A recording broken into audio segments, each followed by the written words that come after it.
Imagine a child who could draw with the technical precision of a Renaissance master before learning to read, only to grow into a restless visionary who dismantled 5 centuries of artistic convention and rebuilt visual reality from scratch. He did not merely paint canvases, he fractured perspective, reassembled geometry, and forced the world to perceive familiar objects through impossible, multidimensional angles. This is the extraordinary reality of a Spanish prodigy who became the most influential, controversial, and commercially dominant artist of the 20th century. His journey from a somewhat Andalusian childhood to the center of the Parisian avant-garde is a masterclass in relentless reinvention, proving that true genius does not follow tradition, but aggressively rewrites it. To understand his legacy is to understand the very birth of modern visual culture, a landscape permanently altered by a man who treated every medium, every relationship, and every stylistic phase as a laboratory for radical experimentation.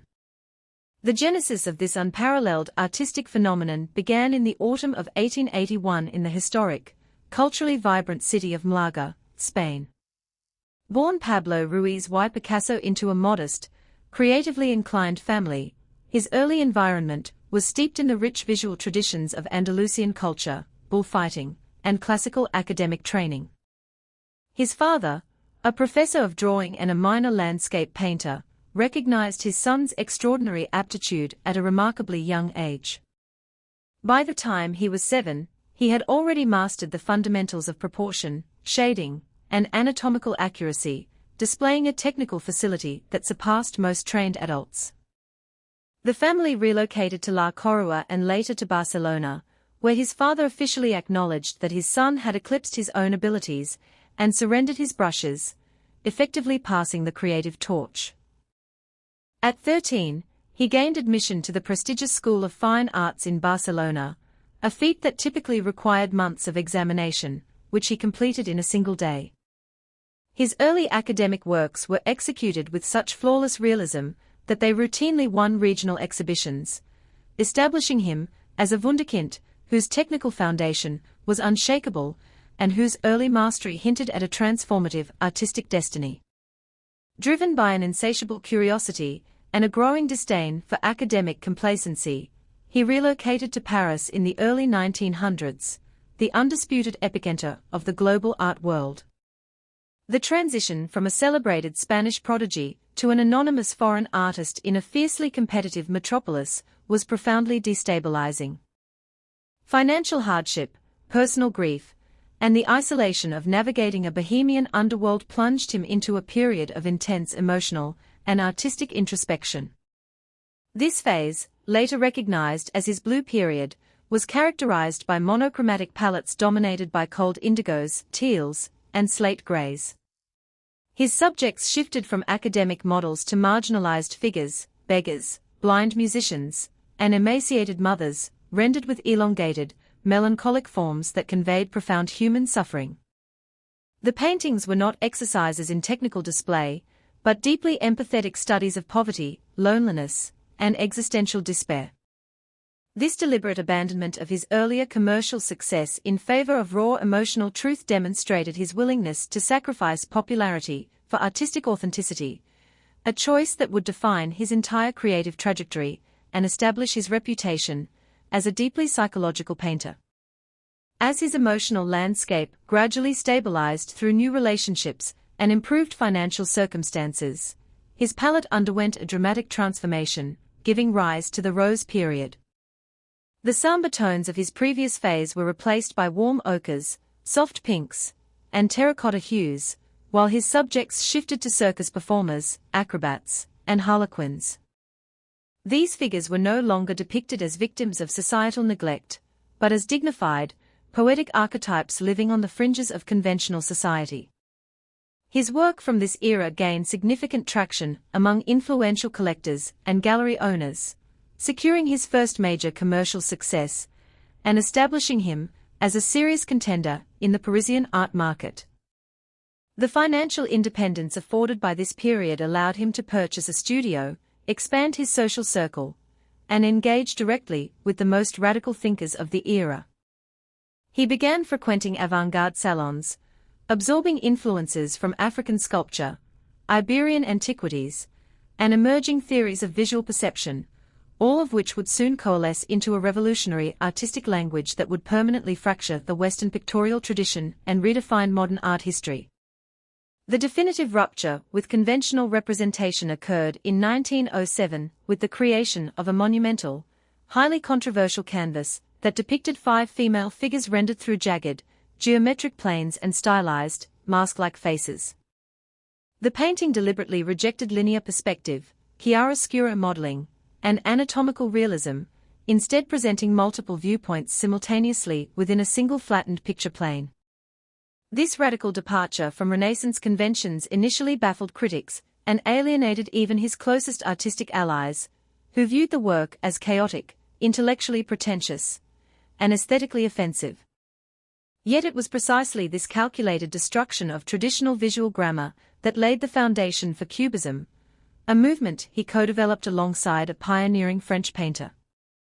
Together, they systematically deconstructed objects into interlocking geometric facets, analyzing form from multiple angles and reassembling them to reflect the complex, fragmented nature of modern perception. Analytical Cubism gave way to synthetic Cubism, which incorporated collage elements, newspaper clippings, and textured materials, further blurring the boundaries between painting, sculpture, and everyday reality. This intellectual and visual revolution fundamentally altered how artists approached space, form, and representation, establishing a new paradigm that would dominate 20th-century artistic production. As global tensions escalated into the catastrophic violence of the Spanish Civil War, his artistic focus shifted from formal experimentation to urgent political commentary. Commissioned to create a large-scale mural for the Spanish Pavilion at the 1937 Paris World's Fair, he responded to the bombing of a defenseless Basque town by producing a monumental black-and-white composition that stands as one of the most powerful anti-war statements in human history. The painting abandoned color entirely, relying instead on stark contrasts, fractured forms, and agonized figures to convey the chaos, terror, and moral devastation of modern warfare. A grieving mother cradling a lifeless child, a dismembered soldier, a screaming horse, and a blinded bull populated a claustrophobic space that mirrored the psychological trauma of civilian populations under aerial bombardment. The work was deliberately ambiguous in its symbolism, allowing viewers to project their own interpretations of suffering, resilience, and institutional failure. Its immediate global impact transformed it into an enduring emblem of pacifist resistance, cementing his reputation not merely as a formal innovator, but as a culturally engaged intellectual willing to weaponize his art against tyranny and oppression. Following the conclusion of the Second World War, he relocated to the French Riviera, where he entered a period of astonishing creative fertility that defied conventional expectations of aging. Rather than retreating into repetition or nostalgia, he embraced a voracious, almost compulsive experimentation across multiple mediums.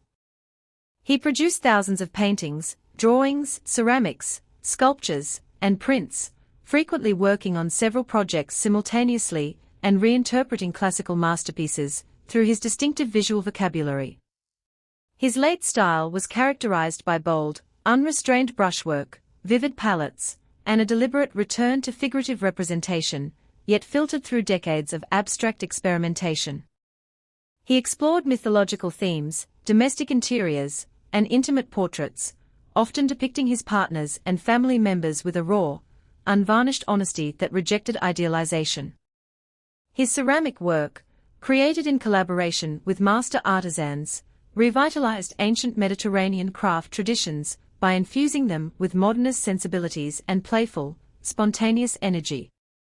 This relentless productivity was not a sign of artistic decline, but a testament to an unquenchable creative drive that treated every surface, every material, and every historical reference as an opportunity for reinvention.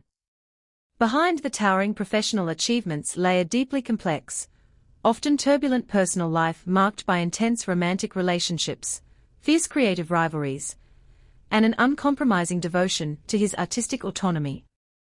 He navigated multiple long-term partnerships, each of which profoundly influenced his stylistic evolution, as he frequently channeled emotional intensity, personal conflict, and shifting dynamics into his canvases.